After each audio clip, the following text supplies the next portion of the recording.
Pag-usapan po natin ang historical foundations ng Philippine education.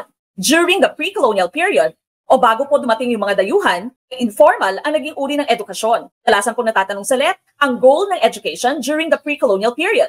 Ang ating pong isasagot ay for survival and conformity, ang mamuhay, and of course ang enculturation, ang kultura ng kanilang community. During the Spanish period naman po, religion yung naging focus ng education. Ang pinaka-goal po ng mga Espanyol ay ang pagpapalaganap ng Kristyanismo. Dito po nagsimula yung mga schools for boys ng mga misyonaryo.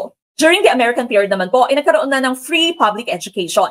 Kadalasan po tinatanong sa licensure examination for teachers ang unang mga naging guro sa Pilipinas. At ito po yung mga tinatawag nating Thomasites. Dahil sila po ay lula ng barkong tinatawag na Thomas. Nagkaroon na po ng access to education ang mas nakararami. English po ang naging medium of instruction. Nang dumating naman po yung mga Hapon, ipinagbawal nila ang paggamit ng Ingles. Wikang Hapon o Nihongo po ang ginamit nilang medium of instruction. Napayabong din po ang paggamit ng ating wikang Filipino. Tinatawag itong Golden Age of Philippine Literature.